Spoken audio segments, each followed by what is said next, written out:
వీక్షకులందరికీ నమస్కారం. 2025వ సంవత్సరంలో ఫిబ్రవరి మాసంలో ఏ విధమైనటువంటి గ్రహగతులు ఉండబోతూ ఉన్నాయి?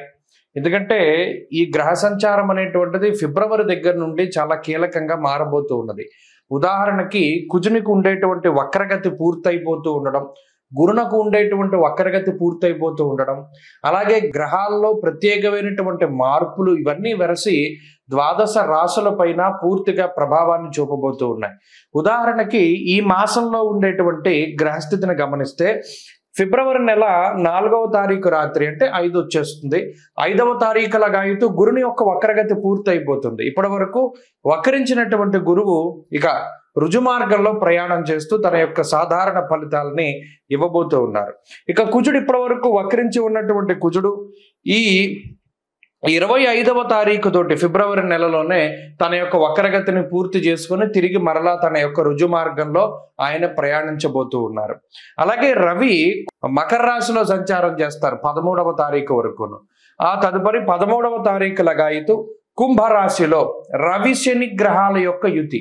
ఇది కూడా చాలా ఇంపార్టెంట్. అంటే జ్యోతిష పరిభాషలో గురు శనుల యొక్క యుతి, శని కుజుల యొక్క సమసప్తక స్థితి, రవిశనుల సమసప్తక స్థితి, రవిశనుల యొక్క యుతి. ఎందుకంటే ఆ గ్రహం అస్తంగత్వం అయ్యేటువంటి విధానం ఇవంతా కూడా ఈ కొంత ప్రభావాన్ని చూపెడుతూ ఉంటుంది. ఇప్పటి వరకు రవిశనులు కలిసిందిలా సంవత్సర కాలం తర్వాత మరలా ఇప్పుడే రవిశనులు కలిసి ప్రయాణం చేయబోతూ ఉన్నారు. కాబట్టి శుక్రుడు రాహువు కలిసి మీనరాశి యందు ఉండబోతూ ఉన్నారు.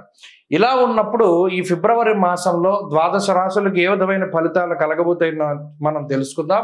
ముఖ్యంగా ఈ మాసం అంతా కూడా దేని మీద ఆధారపడింది అంటే గురుడిచ్చేటువంటి ఫలితాల మీదే ఆధారపడి ఉంటుంది. తప్పితే రవిశనుల యొక్క యుతి జరిగినప్పుడు అనగా 13వ తారీఖు దాటిన తర్వాత కూడా ఎక్కువ విషయాలు ప్రభావితం అవుతూ ఉంటాయి. కాబట్టి ఈ విషయాలను నిశ్చితంగా పరిశీలన చేద్దాం. అందులో భాగంగా ద్వాదశ రాశుల యొక్క ఫలితాలని మనం చూద్దాం. మిథున రాశి వారికి ఫిబ్రవరి మాసం ఏ విధమైనటువంటి ఫలితాలను ఇస్తూ ఉన్నదో గమనిస్తే మిథున రాశికి కుజస్తంభన దోషం చాలా ఎక్కువగా ఉన్నది. వక్రకుజుడు 25వ తారీఖు వరకు ఉంటారు. తదుపరి రుజు కుజుడు అయినప్పటికీ కుజుడు జన్మరాశి స్థిత గ్రహంగా ప్రతికూల గ్రహం. ఇప్పటి వరకు వక్రించి శుభ ఫలితాలను ఇచ్చిన గురువు మరలా వక్రగతిని వదిలిపెట్టారు కాబట్టి గురు బలం తగ్గింది. అలాగే ఈ మాసం ప్రారంభంలో 13వ తారీఖు వరకు అష్టమ రవి దోషం ఉంటుంది. తర్వాత నవమ రవి యొక్క స్థితి, దశమ కేంద్రంలో రాహు. అంటే ప్రధానంగా నవగ్రహాల్లో కేవలం ఒక రాహుగ్రహం తప్పితే, అడపాదడప మధ్యలో యోగించేటువంటి చంద్రుడు తప్పితే మిగతా గ్రహాలన్నీ కూడా ప్రతికూలంగా ఉన్న పరిస్థితి. ఇది మనం క్షుణ్ణంగా పరిశీలన చేయాలి. అసలు మన గ్రహస్థితి ఏంటి, ఎన్ని గ్రహాలు యోగిస్తున్నాయి, ఎన్ని ప్రతికూలంగా ఉన్నాయి. ప్రతికూలతలను మనం చూస్తే గురుడు ప్రతికూలం, కుజుడు ప్రతికూలం, రవి ప్రతికూలం. ఈ మూడు బాగా ఇబ్బంది పెట్టేటువంటి స్థానాలు. ఇక శనేశ్వరుడు కానీ, బుధుడు కానీ, శుక్రుడు కానీ ఈ గ్రహాలన్నీ కూడా మధ్యస్థ ఫలితాన్ని ఇస్తాయి. బాగా మనకి అనుకూలతనిచ్చేటువంటిది ఏంటి మిథున రాశి వారికి? రాహు ఒక్కరే. అంటే 15% బలాన్ని కలిగి ఉన్నటువంటి రాశి మిథున రాశి. 15% అంటే ఫెయిల్ అయిపోయినట్టే కదా, 15 మార్కులు వస్తేనో. కాబట్టి గోచారంలో బలహీనంగా ఉన్నటువంటి మిథున రాశి జాతక పరంగా దశాంతర్దశలు గనక బాగుంటే మిథున రాశి వారికి కొంత బాగానే వెళుతుంది. ఒకవేళ జాతకంలో దశాంతర్దశలు బాగా లేకపోతే ఫిబ్రవరి నెల కొంత జాగ్రత్తగా ఉండాలి. అవి ఏమేం జాగ్రత్తలు తీసుకోవాలి అనేటువంటిది నేను క్షుణ్ణంగా చెప్తా. ఉదాహరణకి జన్మకుజుడు వ్యయగురుడు ఉన్నప్పుడు స్థాననాశం రుణచ్ఛేద అన్నారు. అంటే స్థాన చలనానికి అవకాశం ఉంటుంది. వృత్తి ఉద్యోగాల రీత్యా ఒక ప్రాంతాన్ని వదిలి వేరే ప్రాంతానికి వెళ్ళడానికి అవకాశం ఉంటుంది. 2 ఆరోగ్యపరమైనటువంటి సమస్యల్ని ఈ 2 గ్రహాలు సృష్టిస్తాయి. జ్వరం ఖడ్గవ్రణం చైవ భార్య బంధు విరోధకృత్. అలాగే శుభములో వ్యయశ్చైవ ప్రాణి విక్రయ దోషణం. అలాగే దుర్దోష శత్రు సంవాద. ఇవన్నీ కూడా ఏంటంటే సూత్రాలు. కాలాన్ని మనం గణించేటప్పుడు గ్రహాల ప్రతికూలతల వల్ల ఈ ఫలితాలు వస్తాయి అని ఋషులు చెప్పారు. కాబట్టి ఆ ఫలితాలను మనం జాగ్రత్తగా పరిశీలన చేస్తే అవి మనకి కలగకుండా బయటికి తప్పించుకోవచ్చు. ఉదాహరణకి ఈ కుజుని యొక్క జన్మరాశి స్థితి వల్ల ఏదైనా కాలినటువంటి గాయాలు, కోసుకున్నటువంటి అంటే పదునైన వస్తువులు అవి మనకి తగలడం వల్ల ఏర్పడినటువంటి గాయాలు, చర్మ సమస్యలు, అగ్ని ప్రమాదాలు, విద్యుత్ వల్ల సమస్యలు, వీటివి ఎక్కువగా కనబడుతూ ఉంటాయి. కాబట్టి వాటి దగ్గరికి వెళ్ళినప్పుడు కొంత జాగ్రత్త పడితే మనకు సరిపోతుంది. అలాగే ప్రయాణం చేసేటప్పుడు కూడా దెబ్బలు తగలడానికి ఆస్కారం ఉంటుంది. అందువల్ల చాలా నిదానంగా మనం ప్రయాణం సాగిస్తూ ఉండి సేఫ్టీ ప్రికాషన్స్ తీసుకుంటే కొంత స్వయంకృతాపరాధాల నుండి బయటపడడం ద్వారా, అంటే కొంత జాగ్రత్తగా ఉండడం ద్వారా కూడా గ్రహాల యొక్క ప్రభావం నుండి బయటపడతారు. కాన్షియస్గా ఉండాలి. గ్రహాలు ఎప్పుడు ఏం చేస్తాయంటే మనం అన్కాన్షియస్గానే చేసేస్తాం. రోజువారీ పనుల్లో దాదాపుగా 70% మనం ఆలోచించి చెయ్యం. బాడీ ప్రజెంట్, మైండ్ ఆబ్సెంట్ గానే ఉంటుంది. ఎందుకు అలా ఉంటుంది అంటే అది కూడా గ్రహస్థితి. అందువల్లనే వర్తమానాన్ని మనం ఎక్కువ పట్టుకోవాలి. వర్తమానంలో ఉండనివ్వదు ఈ గ్రహస్థితి. ఎప్పుడు కూడా ఏ పని చేస్తున్నా ఎక్కడో ఆలోచిస్తూ ఉంటాం. కాబట్టి ఆ పరిస్థితిని దాటి మనం ఈ యథార్థంలోకి వస్తే కుజుడిచ్చే ఫలితాలని దాటడానికని మౌనంగా ఉండడం ఒకటి, నిదానంగా ఉండడం ఒకటి, అప్రమత్తంగా ఉండడం ఒకటి. అలాగే ఈ మాసంలో కొంత ఖర్చు కనబడుతోంది.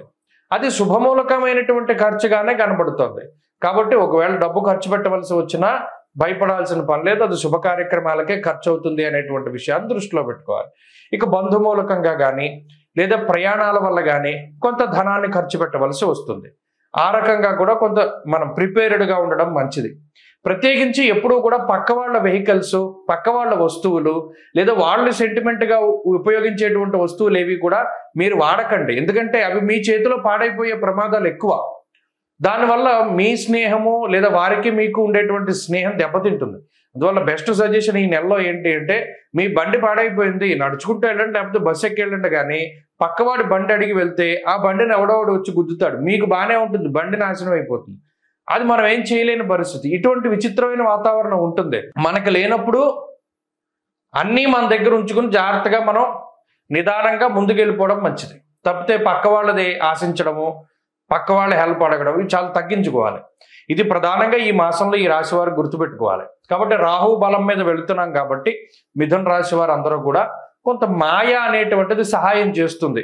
కొన్ని సందర్భాల్లో మాయగా కొన్ని అపాయాల నుండి బయటపడతారు, మాయగా కొన్ని సందర్భాల్లో అపాయంలో పడతారు. కాబట్టి ఇది కొంత జాగ్రత్తగా చూసుకుంటే మంచిది.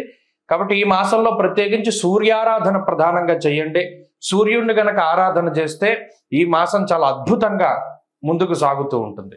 కుంభమేళ 2025వ సంవత్సరంలో మొదటి నెలలో వస్తూ ఉన్నటువంటి అతి పెద్ద హిందూ పండగగా మనం దీన్ని చెప్పుకోవచ్చును.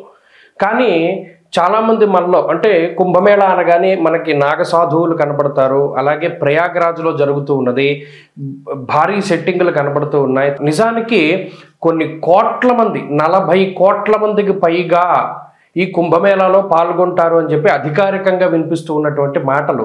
అయితే ఇంత పెద్ద ఉత్సవానికి చాలామందికి రీజన్ తెలియదు. అంటే చాలామంది మనలో కుంభమేళానికి వెళ్తున్నాం, మేము స్నానం చేద్దాం అనుకుంటున్నాము, ప్రయాగలో స్నానం చేస్తాము, దాని తర్వాత గయ వెళతాము, దాని తర్వాత కాశీ వెళ్తాము, ఇవన్నీ చెప్తారు. నిజానికి అసలు మనం చేస్తూ ఉన్నటువంటి దానికి పారమార్థికం ఏమిటి అంటే కుంభమేళ అంటే ఏమిటి, మనం అక్కడికి ఎందుకు వెళ్ళాలి, దానిలో ఎందుకు స్నానం చేయాలి. ముఖ్యంగా పేరు చూస్తే కుంభమేళ, ఇది హిందూ పదం. కుంభ అంటే మనం రాసుల్లో కూడా కుంభరాశి మనకి కనబడుతూ ఉంటుంది. ఒక పురుషుడు ఒక కుండని పట్టుకుని నుంచుని ఉంటాడు, అది కుంభరాశిగా ప్రతీతి. అలాగే మేళ అంటే కలయిక. నిజానికి కుంభమేళ అనే పేరు ఎక్కడి నుండి వచ్చిందంటే కుండలో ఉన్నటువంటి తేనె, అంటే దీన్ని ముఖ్యంగా అమృతం కింద చెప్తారు.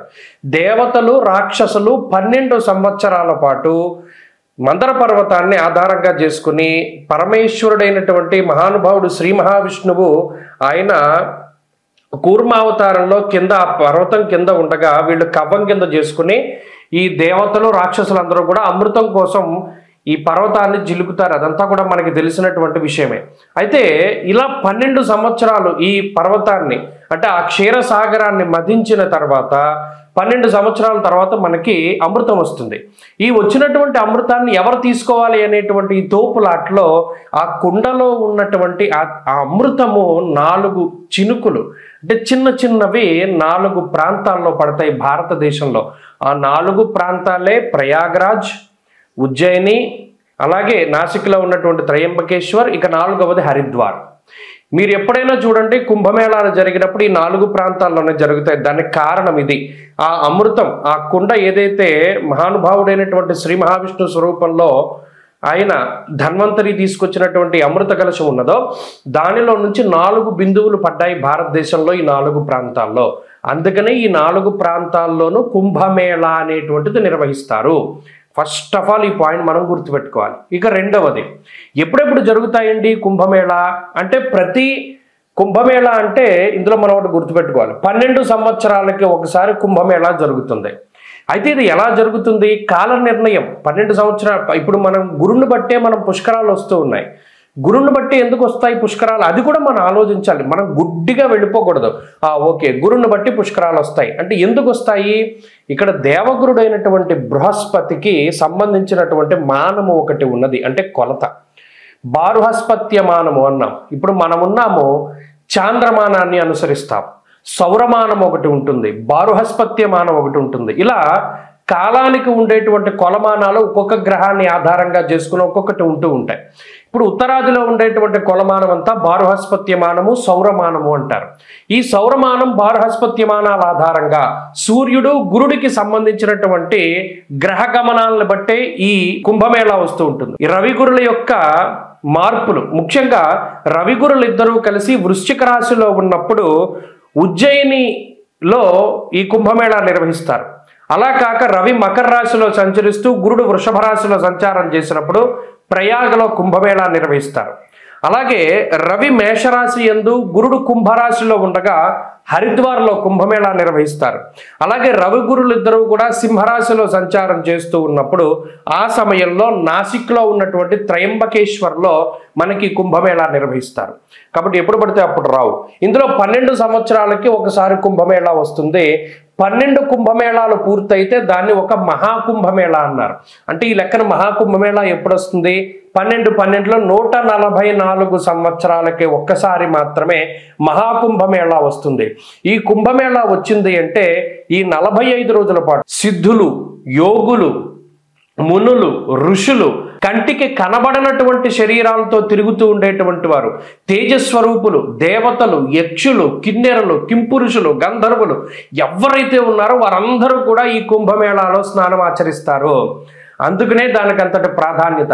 మరి ఇంతమంది మహానుభావులు స్నానం చేస్తూ ఉంటే అందులో కూడా మనం ఆ సమయంలో స్నానం చేయడం ద్వారా ఈ శరీరాన్ని అంటిపెట్టుకున్నటువంటి పాపరాశి అంతా దగ్ధమైపోతుంది అన్నాడు. ఇంకా అంతకు మించి మానవ జన్మకి కావాల్సింది ఏముంది? ఆ స్నానం ద్వారా కుంభమేళాలో ఈ శరీరాన్ని భగవంతుడిచ్చినందుకు, ఈ శరీరంతోనే కాకుండా గత జన్మల్లో చేసినటువంటి సంచిత ఆగామి ప్రారబ్ధ కర్మలన్నింటినీ కూడా పోగొట్టుకోవడానికి ఇదొక అద్భుతమైనటువంటి అవకాశం. స్వస్తి.